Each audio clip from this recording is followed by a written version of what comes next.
Um, I am maybe a bit of a silo contrarian, if I can say.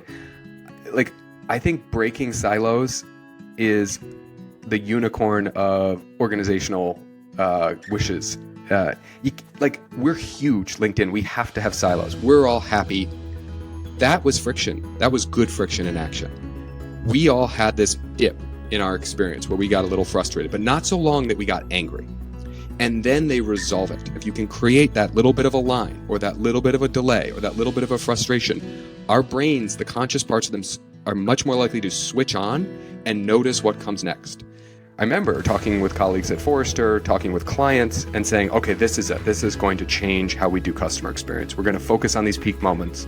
We're going to really dial in. The IKEA effect is a prominent example of this, where because you had to build it with those confusing instructions, you feel. My name is Jochem van der Veer. I'm the CEO and co-founder of a company called Theydo, the journey management platform for business decision-making. We raised over $50 million and are growing globally. Our enterprise customers include Ford, J&J, the Home Depot, and Pfizer. I mean, wherever you look, understanding customers is key to staying ahead. But in order to do this at scale, aligning so many different teams with the customer journey is incredibly hard, but it is possible.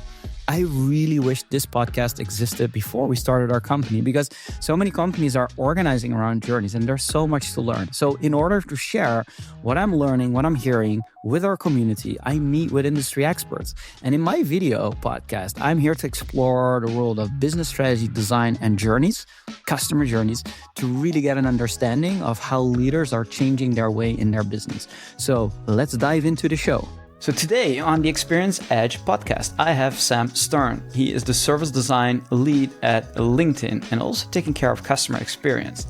He is a published LinkedIn instructor and the host of the CX Patterns podcast, a newsletter, who brings over 2 decades of experience refining customer and employee journeys, including leadership roles at New Balance and long-term tenure as a principal analyst in customer experience research at Forrester for 16 years, almost 16 years.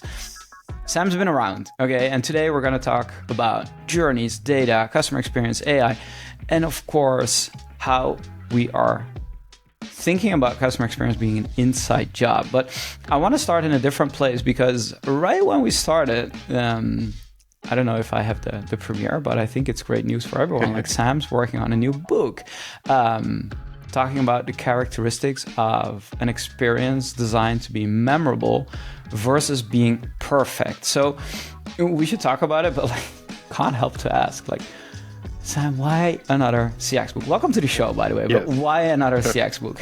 Well, great. Thank you for having me. Yes. And why indeed another CX book? A very fair question. The shelf is pretty full in the CX section of the library or the bookstore. Well, I would say this is a concept or set of concepts I've been thinking about for the better part of 15 years. I can remember sitting in a grad school class when I went to Bentley University for grad school in human factors and information design. And so sort of like a UX master's degree program. And I was sitting there one day, we were reading Dan Ariely academic papers, and he was talking about how much you could do to build anticipation for specific elements of an experience that would make customers more likely to notice those elements in your experience and remember them better and appreciate them more than if you didn't do any anticipation building ahead of time. And I was thinking in my mind, that was somewhat counterintuitive, because they would expect it and see it and appreciate it rather than being surprised and delighted by it. And in my head, surprise and delight was always better, which is wrong, as it turns out, right? When we really like, as humans, to predict things and be right. And so when we expect to see something and do, it makes us happy. We've been thinking about it for longer as we build anticipation for seeing something and then see it and experience it and get excited about it. So it lives more prominently in our memories. And I just don't see that in a customer experience book. And the second part of this was when Thinking Fast and Slow, Daniel Kahneman's book, came out. I remember talking with colleagues at Forrester, talking with clients and saying, okay, this is it. This is going to change how we do customer experience. We're going to focus on these peak moments.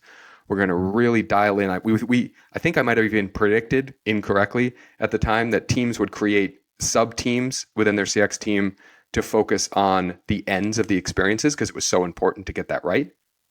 Nobody really ever did that I knew of.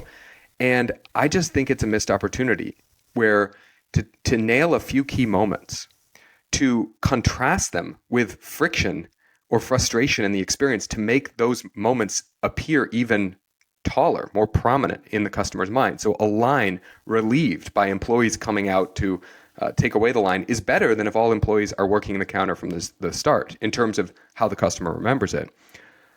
I was just surprised that these concepts haven't permeated. And so I finally said, okay, I have to write this book. It's not out there. I've been thinking about it. I would also like the excuse in putting together a book to think more deeply, write more deeply on these topics so I understand them as well as I'd like to. So that's why I thought I have to write this book, even though, yes, we have a very, very full shelf of customer experience books already. I love that. When you explain it, it makes so much sense. And I wonder with you, like, why aren't we doing this? Like, there's this famous customer experience meme that, when you book airlines on like these ticket collection sites, that they make you wait longer so that it is more realistic to charge a higher price because you waited longer for the price to calculate because it was aggregating all these systems. Like, I think today it's just like, that's the speed. We still don't know if that's true or not, but it seems like that waiting in the user experience is actually helpful to, be like a little bit surprised with a good deal. So are you saying, like, with your intentions, we're going to build friction into the customer experience on purpose? Is that one of the things that we're going to see? Yes. Short answer, yes. I'm calling it, I'm working through the concepts now. I'm calling it good friction. And it's friction that you control. I think the key here is that you as the company have designed it deliberately to make the experience more memorable, not left it in a haphazard way. To me, that's what distinguishes it. The example that really crystallized this for me was Enterprise Rent-A-Car, this huge US-based rental car company. I once was renting a car from them at the airport, got on their shuttle. We crawl through the airport traffic. We finally get to their sad office in the sea of cars. They let us all out. All of the passengers on the shuttle bus pretend we're not rushing to be first in line at the counter, but we're all kind of rushing without rushing. There's one employee working at the counter. A line forms. We all kind of deflate, get frustrated. And then 10 seconds after that line forms, as if by magic, door opens behind the counter and 6 more employees come out, enough to staff all of the counter spots. The line dissipates. We're all happy. That was friction. That was good friction in action. We all had this dip in our experience where we got a little frustrated, but not so long that we got angry. And then they resolve it. They could easily have had all 7 employees working the counter at the start when the shuttle bus arrives. They know when the bus arrives. They engineer that on purpose. And I asked them about that afterward, and they said they didn't go on record fully as saying it, but they told me, yes, that was intentional. And it's moments like that I think we can do far more with. And you were alluding to it, right? That the calculation of the price makes it feel like they did more research for us. Apple and Disney and nightclubs. I mean, there are plenty of examples of engineered lines that makes us feel like the experience was worth waiting for. The IKEA effect is a prominent example of this, where because you had to build it with those confusing instructions, you feel like the furniture has more value, that you contributed to its creation. So there's lots of examples of this in different realms and facets of product or service experiences.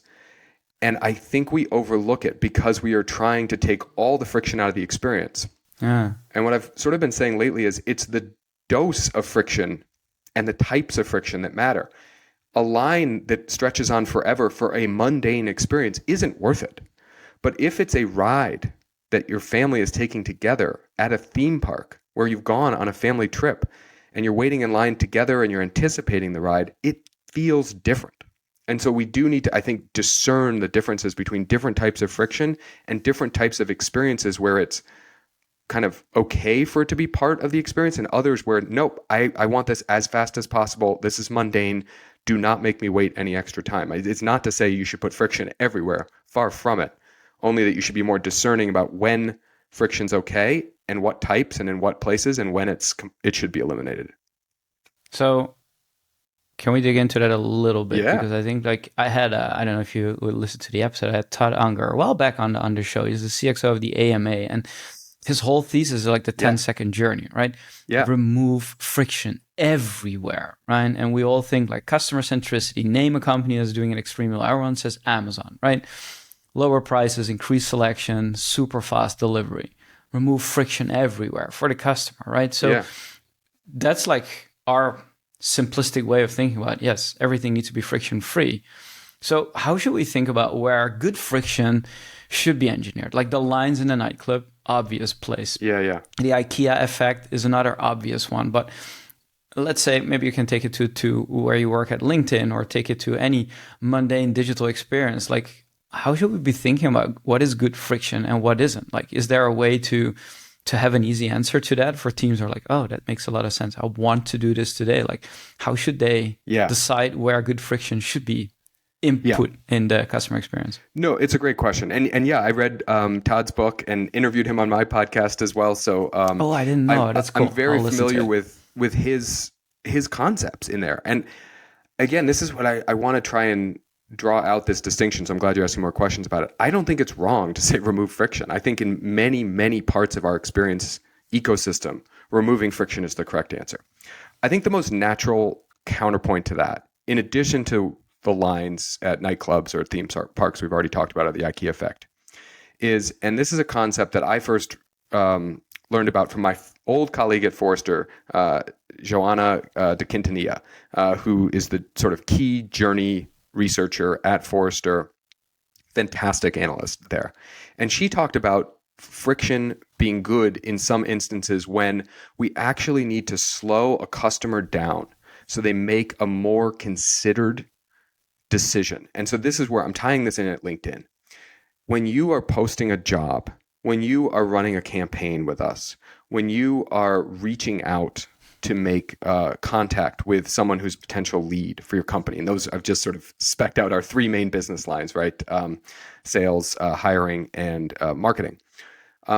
You want to make sure that that marketing campaign is as good as it can be. You're about to spend a lot of money on that campaign, getting it in front of eyeballs. You want to make sure that you've targeted it correctly. You want to make sure that your copy is as good as it could be, that you've used the right ad format.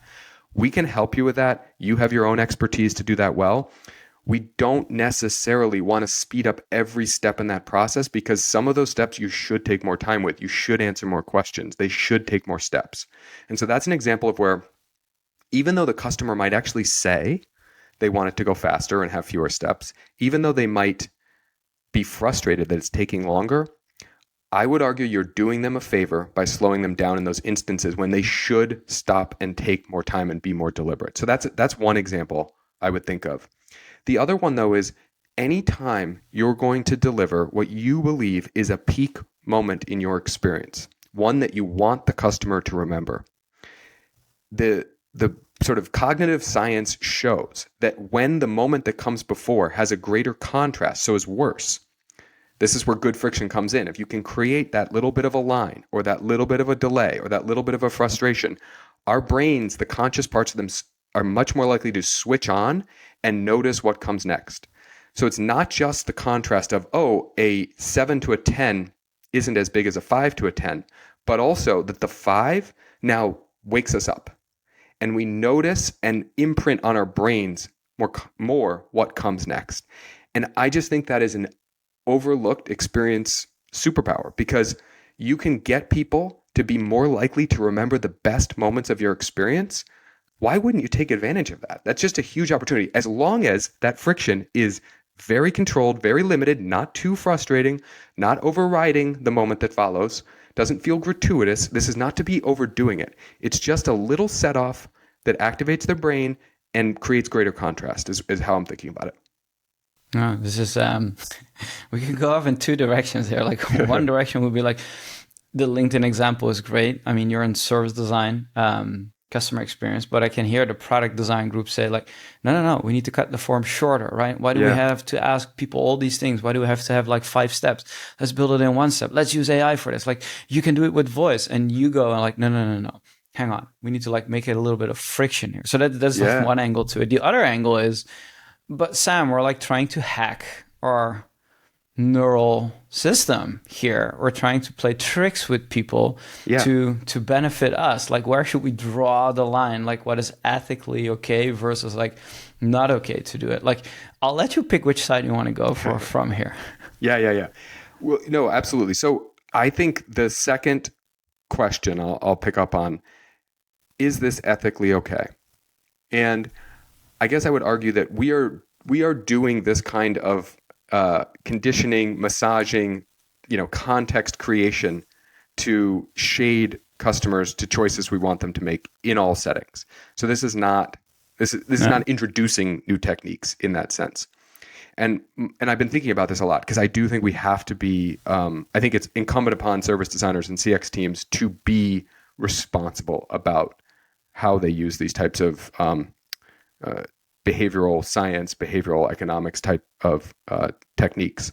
And I think if I go back to that enterprise example that I was talking about earlier, and I call it sort of the enterprise pause because they just make you wait 5 or 10 seconds. The overall experience that they deliver is end to end from curb to me driving out of their parking lot in my rental car. Let's say it takes 10 minutes. They are adding at most 10 seconds to that. I do not think they are meaningfully changing the experience to be meaningfully worse for me objectively. They're making it 5 seconds longer, 10 seconds longer, and I remember it as much better.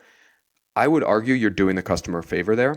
You're making them have this like story, this positive memory. You didn't ruin their day by taking an extra 15 minutes.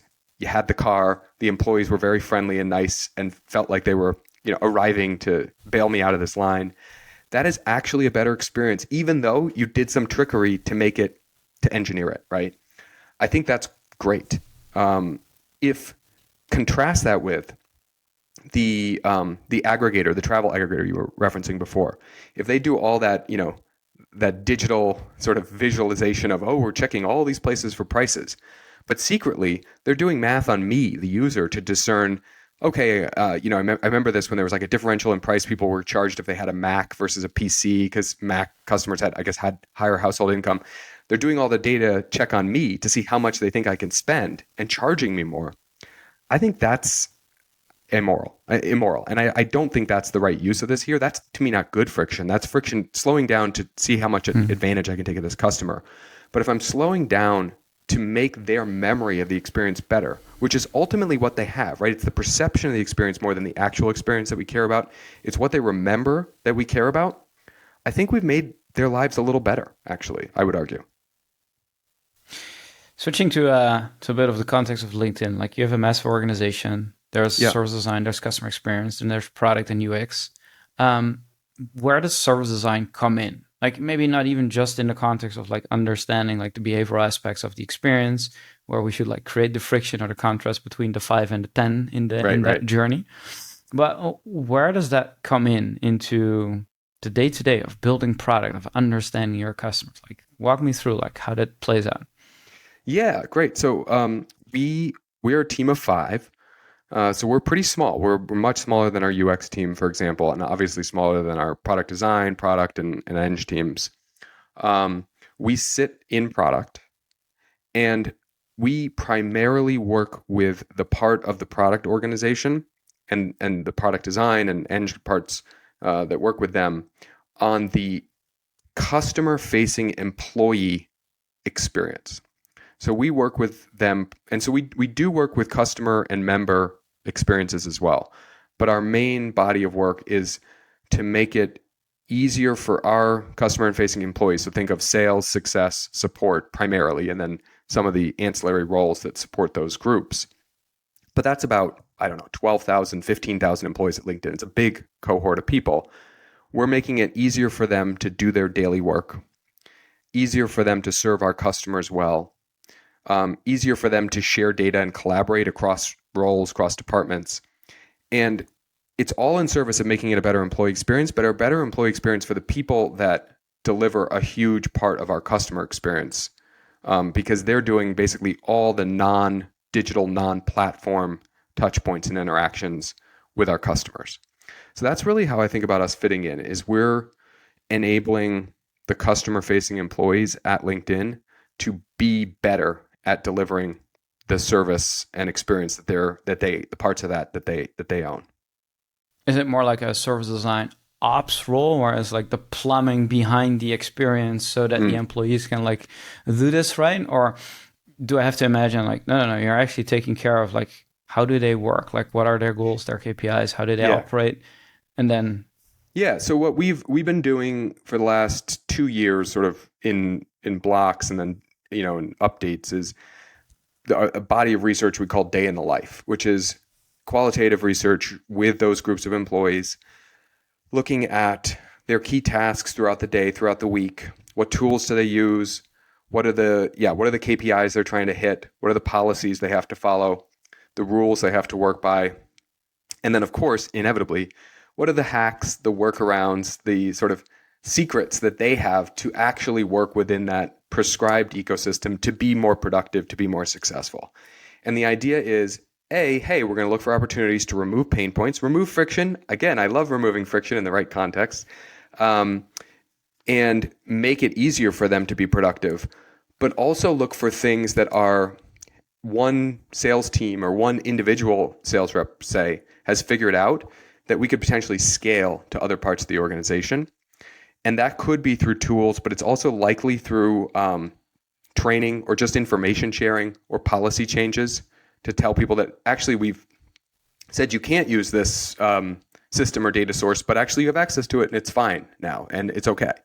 So trying to make it easier for them to accomplish their work. But then we're also taking that learning from that research, we're visualizing it through journey maps, through service blueprints, we're sharing that with product, the people responsible for building the tools.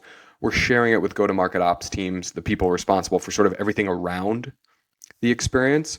So we sort of try to bring that knowledge and share it with them to help them plan the right changes to tools, systems, policies, processes that will make it easier for these employees to be successful.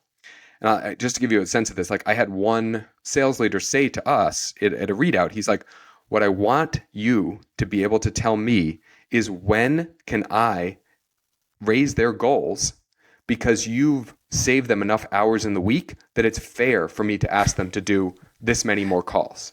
And I think that was a really good framing. He's like, I want them to be more productive. I don't want it to just mean they have to work more hours until they burn out. So when you can show that the changes we're making have made them this much more efficient, I can raise their goals and they'll feel like it's fair. And that's what we're looking for in terms of their in our work contributing to the success of these customer-facing teams.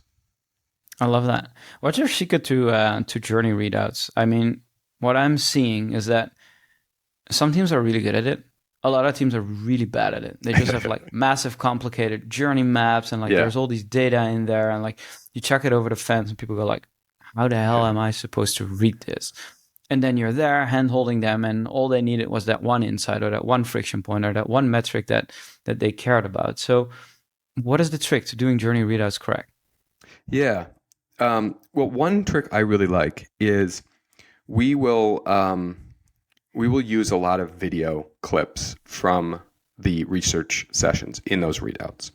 So, we do a lot of contextual inquiry. We'll be on a Teams call, a Zoom call with them. They'll screen share. We'll be recording. They will talk us through what they're doing. We'll ask questions, and we'll have 30 hours of research sessions.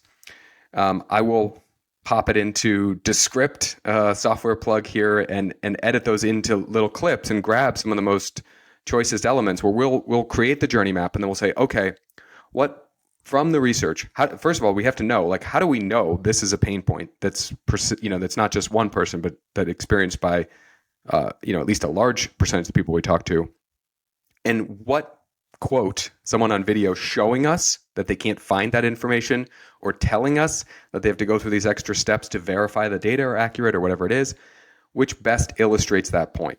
And I just found over and over again, and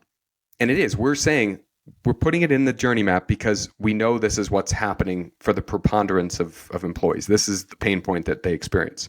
But telling you and showing you that one person is experiencing it and cannot find it, even if you who built that screen can see the button that they're supposed to click or can see the verification that data are accurate, if they can't find it, and they're hunting around and not seeing it, it's really, really hard to argue with that. And that, I would say that diffuses a lot of the arguments that we might have otherwise had in those readout sessions, because they're seeing on screen the person struggle with it. They're hearing them talk about the challenge, the extra time it creates. And now our estimates of how important that pain point is to solve, or how much extra time that created, they're so grounded in reality because you see it right after. We'll say that it's like, this is costing them an hour or two a week. And then you'll hear them say, I feel like this cost me an hour or two a week of extra time where I have to hunt around. And it's just like, okay, well, they're the user. I mean, it's hard to argue with that. So that's Right. the thing I like best to augment, because it grounds it in the reality. So how do you help product teams see beyond like their own like touch points, the part of the products they own, the sequence of like interactions that make up what they call their product? Like, how do you help them understand like the broader customer journey? Is it mainly focused on like these journey readouts, or is there a broader understanding of like the employee experience, all these like frictions, all these pain points throughout the experience to prioritize? Like, it's really difficult to do this at scale. So I'm really curious, like, how do you help different product teams to see it from the same way? Yeah, that's a really good question. I guess I would say, I'll tweak the end of your question there a little bit. I don't know that we have to make them all see it the same way. I think what's helpful is to get each of them, each product manager or each team of product managers, to see, they know conceptually that there's a world outside of the part of the experience they own. But in their day-to-day, they don't really focus on it. And so just to remind them with showing them where they fit into the larger journey is sufficient. They don't have to have the full sweep, full scope, know what comes months before, what's happening in the other business unit, unless it's relevant to why or why not they're building the right thing. So really try to focus on what their needs are in sharing that context. As much as I might want them to care about more of the context than that, I can't make them. And so we really try to shrink it down to, hey, this is where they're coming from right before they get to you. I think of something like, I don't know, large language model context hangover they'll talk about, right? Where it's like you asked it one question in a different domain and then switch domains and it's still thinking in the previous domain. It's like, I want you to know that they still have that context hangover when we were referring to something over here with different LinkedIn jargon than you're using here. And that they find that really helpful to get that context from us. And I've found, and this has surprised me actually, that they're happy to offload that context sensing to us. They'd rather not think about it. So they're very open to us sharing it with them when it's relevant, because it then means they don't have to go find all of that context on their own. If you're enjoying this conversation, don't forget to subscribe on your favorite podcast channel and leave a review. It makes all the difference. The Experience Edge podcast is where I interview business leaders, CX pioneers, and the best designers who share their insight on creating business impact, having an edge on the customer experience. Do you want more exclusive content and behind-the-scenes access? Check out the Experience Edge podcast on YouTube and LinkedIn so you don't miss a thing.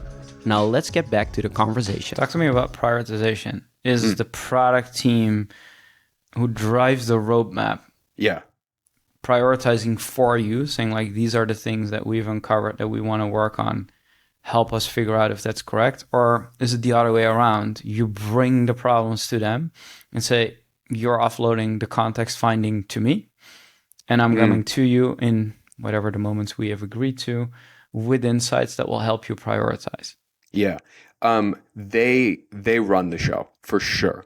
Like we are, now they've been great partners to us since we joined the product org, maybe 18 months ago. And before that, it was like somewhere else in the organization? So before that, we were actually the customer experience team. We lived in a different part of the org. We were kind of disconnected from product, and product runs the show at LinkedIn. And so we were, if you go back to classic Gene Bliss, sort of power center of an organization thinking, we were disconnected from the power core of LinkedIn. And we were not that influential as a team. And so now as service design, since we sit in product, we're much more influential because they look to us. They'll say, hey, can you help me understand what's happening before? And they'll come to us and say, hey, here's what's on LinkedIn, Microsoft, or on a July 1st to June 30th calendar. So we're starting to think about, we've already got a second half of the year, our fiscal year roadmap, which starts in January.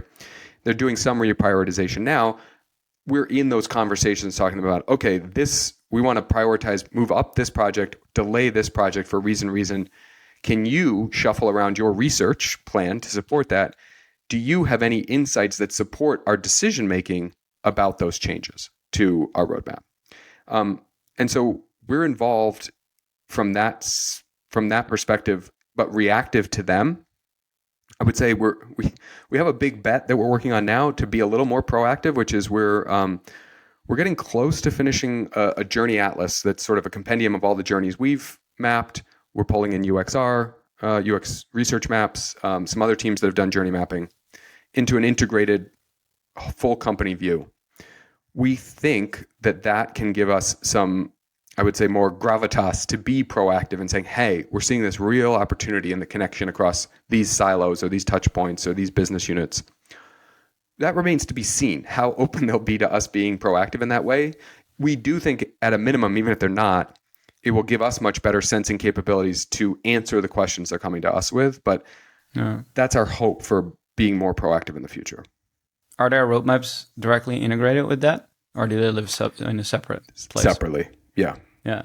Because I think that will be the key to, not to digress there, but that's what I'm seeing. Like creating like an atlas, having the structure in place helps you and your team to truly like understand what's going on, what the context is, and what level of flight we are at in the customer experience.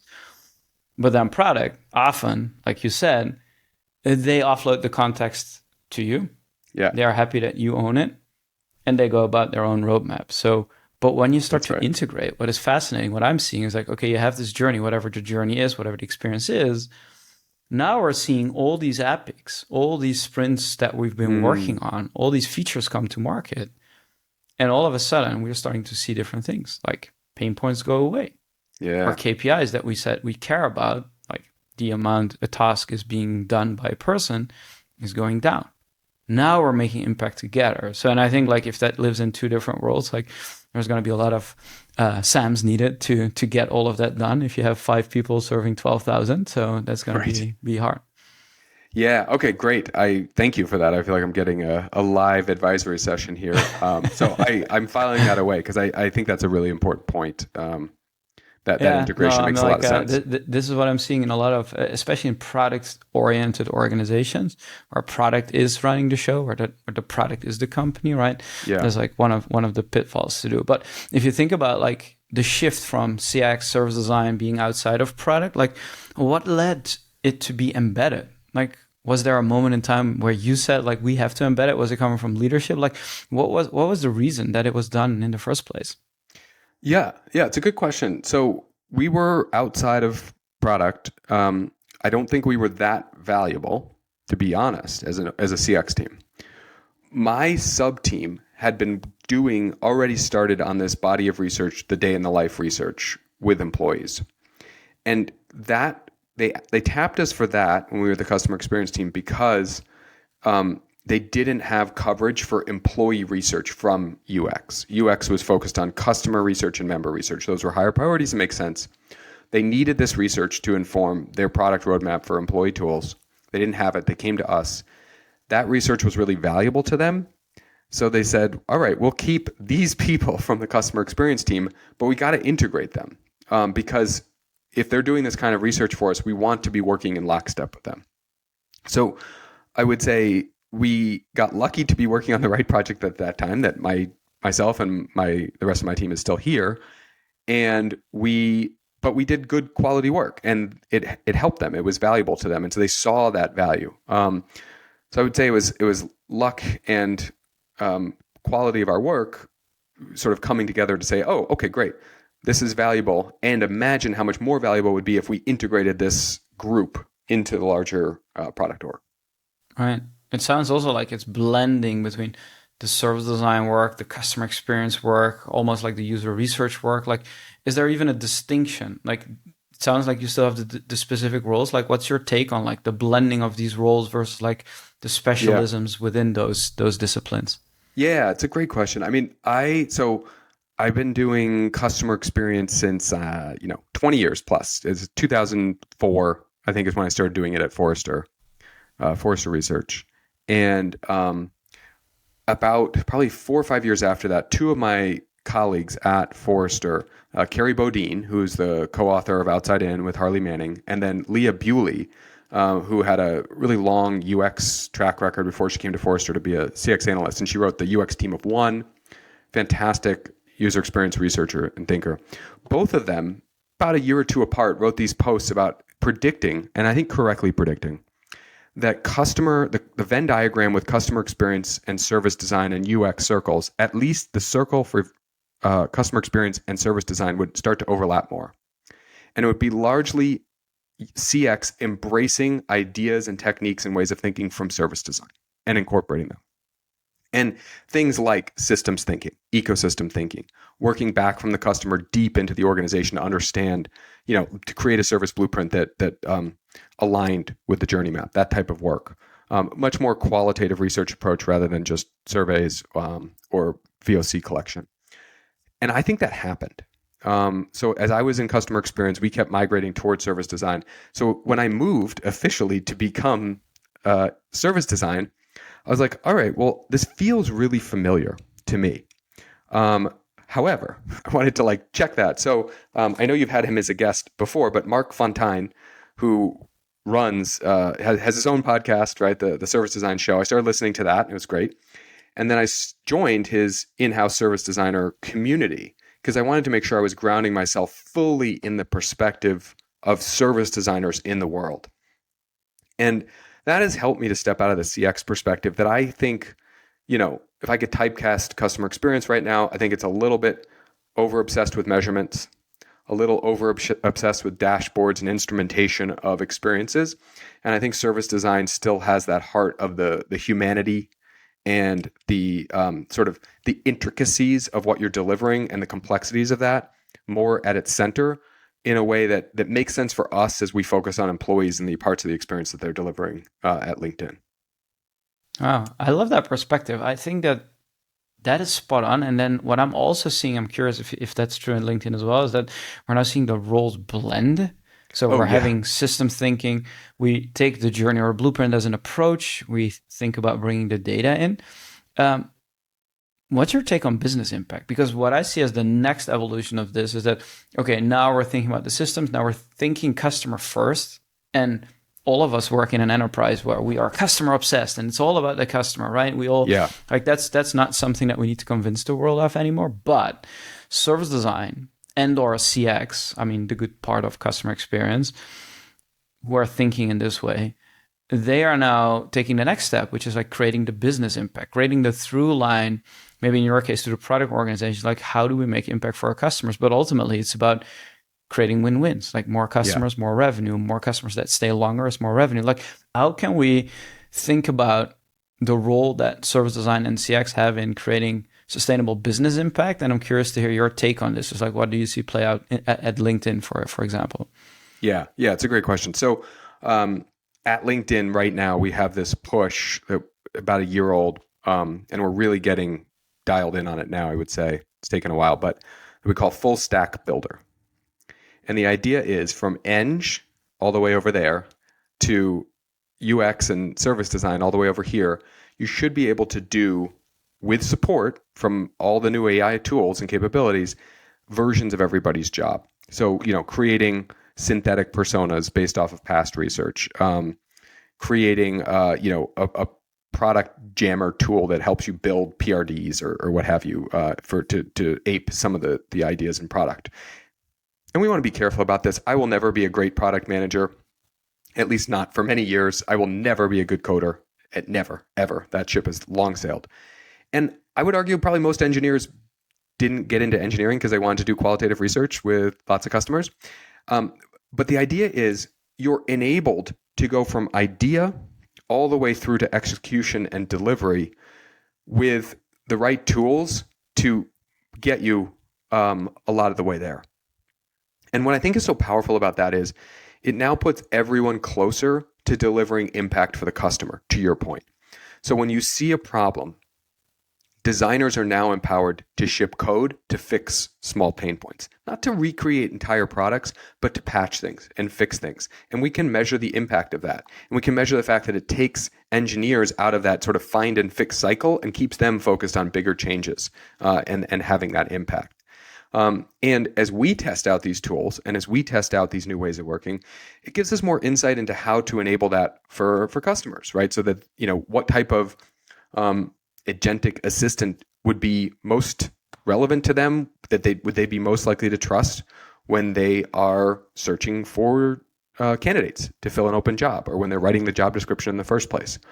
So I think those are some of the ways we're seeing an increase in value. And I think specifically for the service design team within that focus of full stack builder, we need to make it much easier for our colleagues to use our research.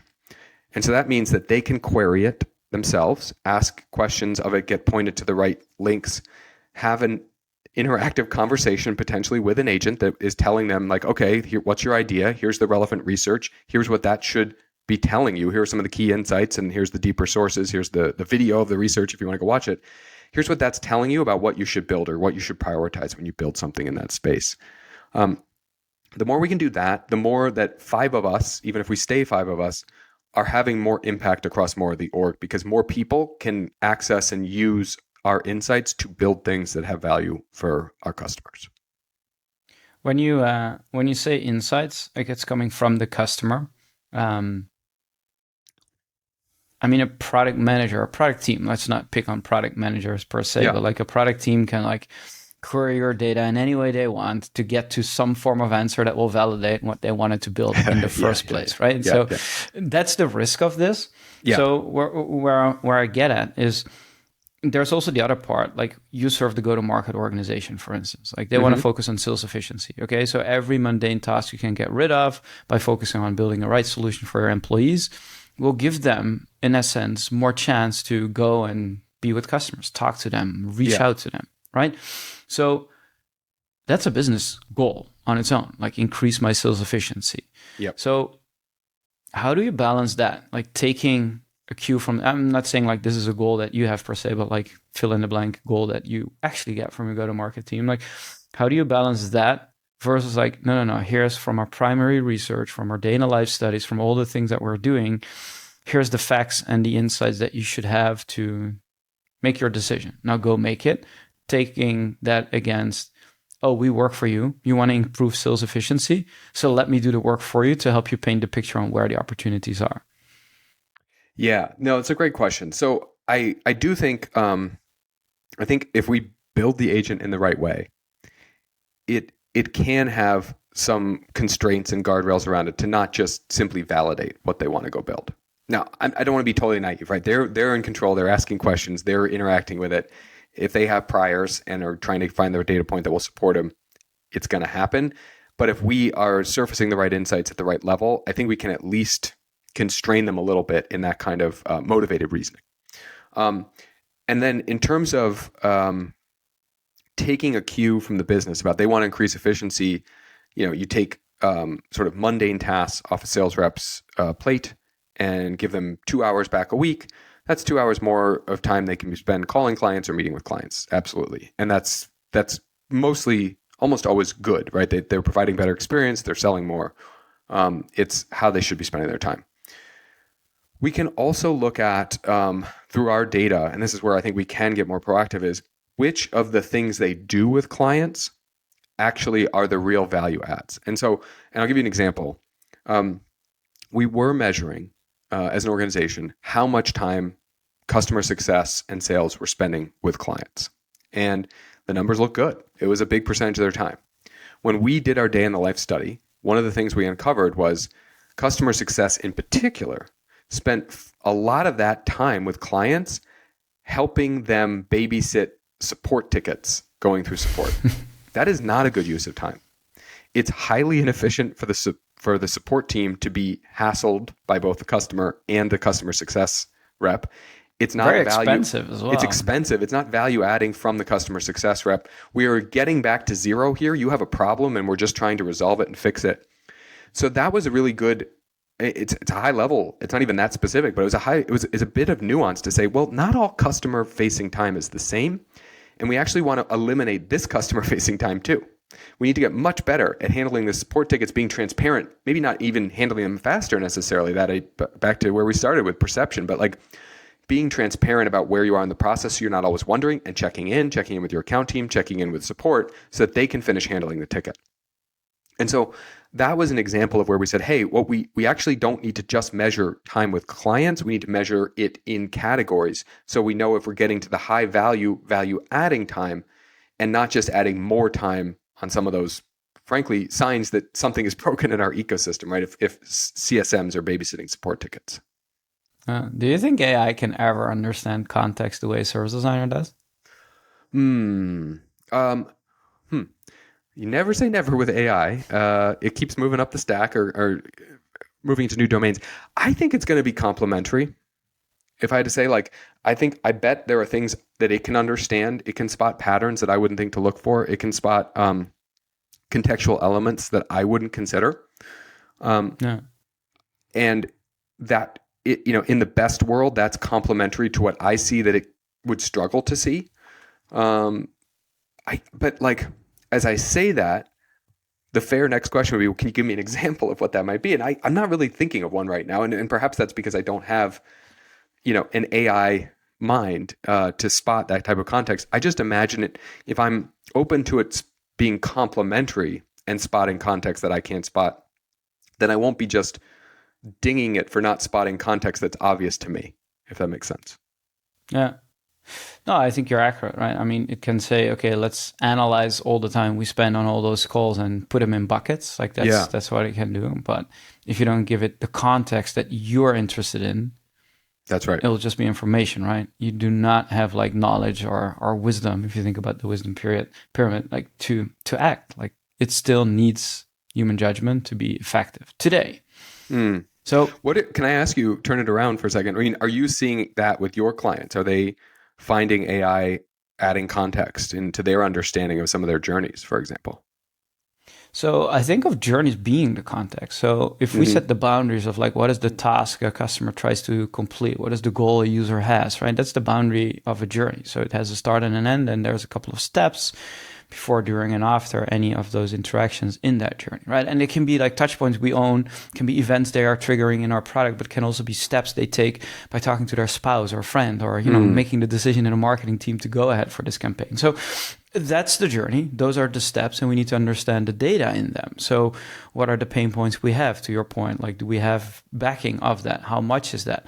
And there's a difference between credibility and validity, right? You can have one video exemplifying the problem, and that's enough. Or you can have 50,000 responses from different surveys saying the same thing. Maybe that's enough, right? So there's a difference there. But AI ultimately should understand the context of that journey in the broader context of the customer experience, in the broader context of like LinkedIn having an acquisition problem or a CAC problem or like a retention problem. What is it? Shaping that context today needs human judgment. Okay, you can use AI to do the grunt work and shaping it, your journey atlas, putting it all into place. Like that's where I think human judgment is critical. Once it's in place, like querying it up and down the stack, using your metrics, using analytics, using your, the behavior analytics, using the insights, that's where AI does magic. It's way faster than humans. And I'm seeing people like before, even in the product that we built at Dado, like before it was AI, it was like click through the entire framework, find that insight, putting it somewhere, creating the presentation on it. Now it's like, okay, let's ask about what's going on below the KPI we said we cared about. And it's looking at all the journeys that are nested and understanding that context to give me a better answer. I'm still inspecting as a human being. I'm not necessarily letting it to take action yet, but that's where I think we're going. Oh, good. I'm glad I asked you. I like your answer way better than mine. And I was just interviewing someone who's the head of a AI startup that's helping with this, and he said almost exactly what you said in terms of, he said we create the categories, the labels on the types of data that we're looking for.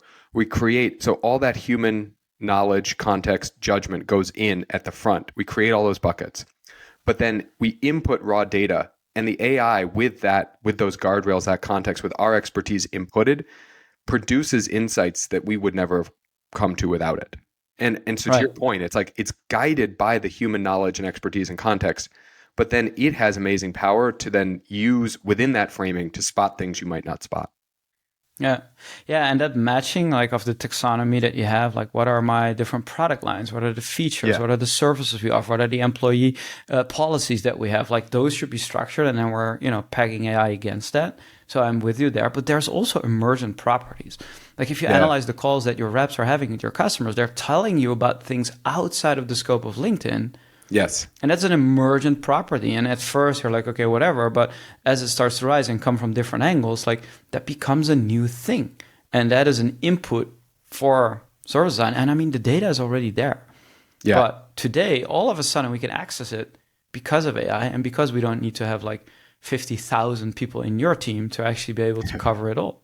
That's right. So I think, like, that's the first step. And then the second step is like, okay, can we take the autonomous action from it? Like, should we even allow it to do?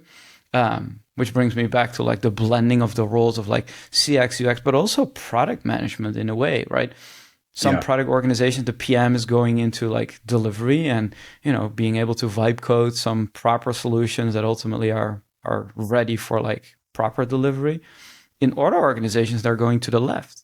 They're doing more research. They're going way more time with the customers because they're now freed up of their role work. So I'm really curious to see this play out, especially in product-centric organizations. I mean, in larger enterprises, it's different, whether it's product, there's services, there's policymakers, there's GMs, there's different business units, there's physical products. But in a pure product organization like LinkedIn, like, that's the blend that I'm seeing. Yeah. Oh, that's really interesting. Cool. Sam, if we think about like the future, like if you had a magic wand, like taking service design and customer experience to the next level, like what would you make go away? What would I make go away? Well, okay, this is mundane, but we were realizing today on my team and belatedly that there's no case for second chair on research anymore from our team. So, in the past, we would always try to have the primary person who was going to facilitate the session be there and someone to take notes for them. We would still record, but the AI has gotten so good now at organizing notes, pulling out insights, doing all the work that the note taker was supposed to be doing, that is freeing us up tremendously to do 2-3 research sessions simultaneously, whereas before we would do one and we'd give people a rest in between. You wouldn't do more than 1 or 2 in a row. Right. So that's been a huge increase in our productivity just from that. That's been a big deal. The other thing that I would love to take off our plates that we're working on is recruitment. It's really hard to get people, especially colleagues, where we don't keep going to the same colleagues, where, oftentimes we'll go to teams and if you ask permission, you get denied. And so you sneak around them, but then you're talking to people So automating some of that outreach, automating some of the explanations of why we need to do this research and how, a half hour or an hour from someone on your team can potentially have all this leverage to give them, to give that team more time back, to make them more productive. That would be another thing, the recruit, anything we can do to shrink the amount of time that takes us would be huge. The other thing that we've been doing a lot of is help in generating our documents through AI, research briefs, interview guides, and the like, and the insights generation and synthesis for readout decks. We've pulled a lot of time out of our various steps in our processes utilizing AI in the right ways. And again, to your point, humans are still inspecting, humans are still inputting. I think it's better actually. I think AI is a really bad writer from a blank slate, but when it has your notes and ideas and things you want it to organize into a document, it does pretty well. So we're sort of working with it in that way and finding that we're getting projects kicked off much, much faster now because of that. And I'd like to see us continue that progression. I think we can be much more productive within the bounds of our existing work, like doing the same projects, just getting things done weeks faster. Yeah. What is the perceived impact of that? Like, what are you spending more time on? Is it literally like it's freeing up all the time you have to do more of those diary studies, be in person with the employees to really figure out what they're about? Or is it more like you can deeper analyze yourself based on the collaboration with the AI Yeah. and the data you have? Like, what is it actually doing for your team that you couldn't do before? Yeah, I'm sure there's more possibilities in this, but the two things that come to mind is one, we are doing more research. So we're working on more projects and stuff that was below the line before, we now have capacity to do. So that's great. And those maybe weren't the most impactful projects. So that's not a huge change, right? It's like, oh, well, that thing that we couldn't quite justify, now we can. And it's not going to change LinkedIn customers' lives, but it's still work we're doing. It still would be better informed with good research. And then the second thing is because we're getting work done faster, we're getting it into the hands of designers and product folks sooner. This is an emergent thing, but they're coming back to us then and asking us lots of follow-up questions because we're getting it to them earlier in their process. And we're kind of going back and forth and maybe, doing dribs and drabs of extra research for, oh, we didn't get to ask that, or that didn't come out in those conversations. Let's go talk to a few more people. We would never have done that in the past. Like, well, we did the research. Sorry, that was all we had scope for. We moved on. Now that's something where we can be open to, right? It's like, oh, okay, yeah, you need 5 more interviews there. And like, especially for, I have a few people in mind who I'm thinking of, product designers or product managers, where it's like, they're so good about pulling all the insight out of everything we've shared that when they come to us with one of those questions, we're confident they've exhausted the possibilities of getting it from the existing research. One colleague in particular I know, if she comes to us and asks a question and doesn't have the answer and can't find it, she really did try to look through our research and get it. And so like, we're very open to, hey, that's a great question. Let's go do more research. You're right. We don't know that. And if you need that to have full conviction about what to build, that's what we're here for, to support you with that. And we can do It that does. now. I don't think we could have done that 6 months ago. It doesn't sound that the what everyone is saying, right? AI will take over all the jobs, especially in research and data analytics. Like, it doesn't sound like that is the case. It's actually like freeing up people to Yeah. do more what AI can't do, rather. We're definitely doing more research because of it. And it's Yeah. enabling us to, right? It's taking out a lot of that extra administrative work that prevents you from doing more research. So yeah, it is enabling us to do more research, and there's a huge appetite for more research always. Even from people who don't know that that's what they're asking for, but they're like, I don't know what to build. Like, it's like, you need research, you need insights, you just need an input to help you decide. And so when we can say, hey, we could spin up research for you and have it to you in a week or two, they're like, oh, okay, great. Because like, I would say there's this sort of like shadow concern from all PMs, at least that I've worked with. It's like, oh no, research is coming to slow me down.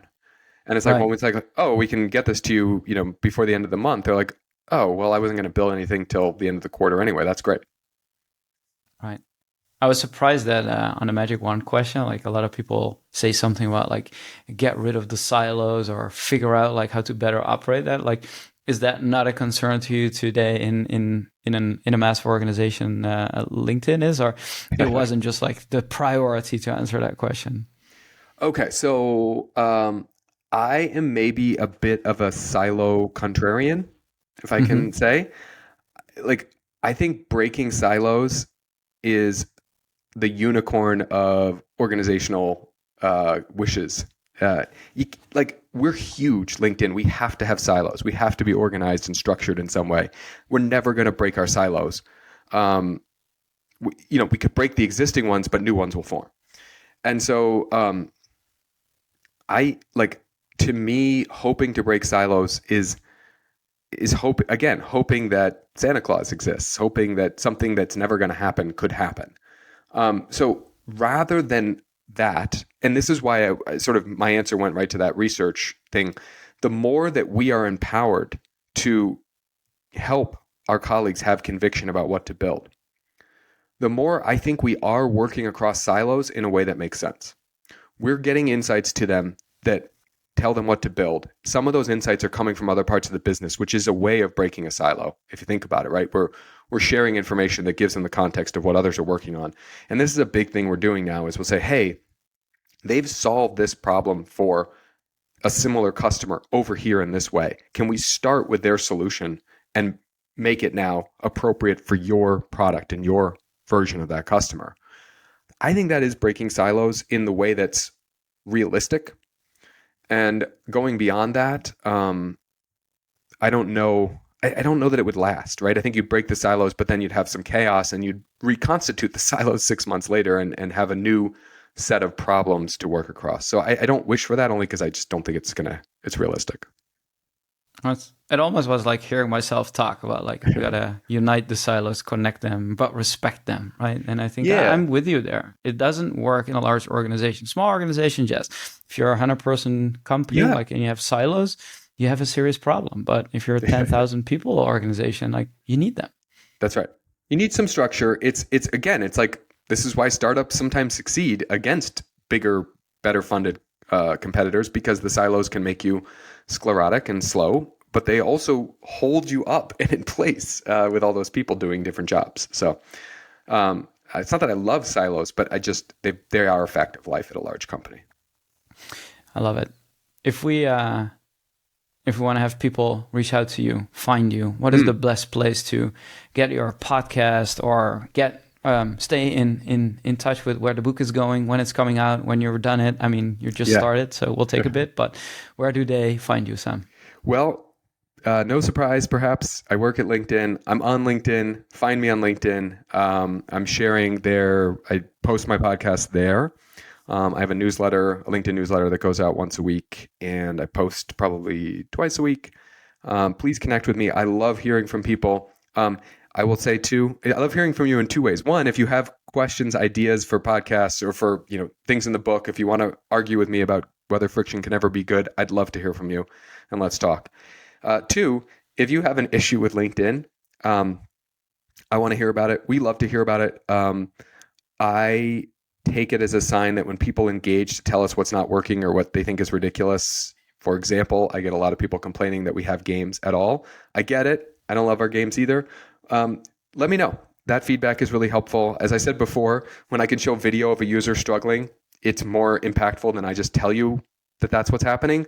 And if I have people sending me notes about what they're frustrated with or it's not working or they're struggling with, that's really impactful to make change happen internally. So I appreciate hearing from people, and we do use that feedback, and my colleagues are very open to it. So keep it coming.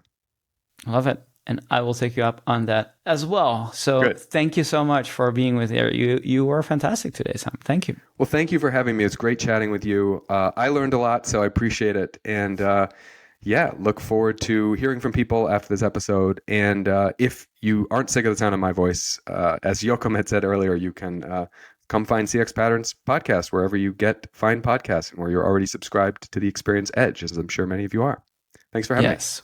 We're going to put links in the show notes, so people, please check it out.